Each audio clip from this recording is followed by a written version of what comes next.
shall we go now? How about Alan in Burlington, Vermont? Alan, are you there with us?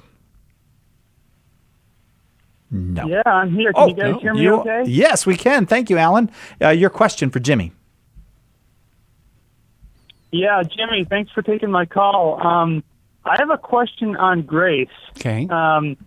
So we've seen throughout history that it seems like God seems to favor some people over others. The greatest example of this being the Blessed Virgin Mary. Mm-hmm. But at the same time, we know that God is a just God and that he loves all of us equally. Mm-hmm.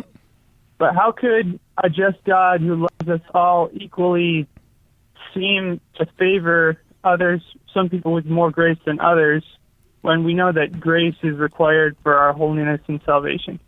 Well, in a couple of ways. There are, I guess, at least a couple things to say here. The first one is God gives all of us sufficient grace to enable us to be saved. So it's not like there are people who God just decided, I don't care about this person. I don't love this person. I'm not going to give them the grace they need to be saved.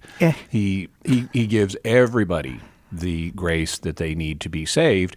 And it's up to them then, do they choose to respond to that grace? This is something that was mentioned, for example, in Section 22 of the Vatican II document Gaudium et Spes, which says that in a way, because God wills all men to be saved and Christ died for all men, we need to believe that the Holy Spirit makes it possible in a way known to God for every person to be associated with the Paschal mystery, by which they mean Christ's saving death that occurred at Passover.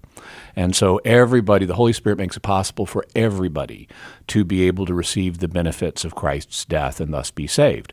In terms of do some people get more grace than others? Yes, that's also clear in the New Testament, and it's clear from ordinary experience. Some people are in better life situations than others, and in this regard, what can be said is we need to apply a principle that Jesus himself applied, which is those people who have received more benefits are going to be expected to do more with them.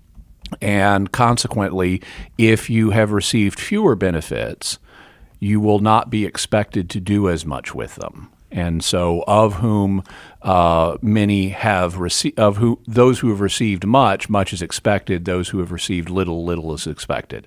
And so, even though God may give one person a lot of benefits, either of the spiritual or the natural order, if that person gets a lot of benefits, they're expected to produce a lot of fruit with that. Mm-hmm. And if they just kind of don't, they're not going to get a big reward. On the other hand, if someone has not been given a lot of benefits, but they do be productive with what they've been given, then that person will get an even bigger reward. And so it's kind of like the widow's mite principle, where the widow who puts in the two small copper coins, Jesus says she, spiritually speaking, put in more than all the others who were putting in much larger amounts.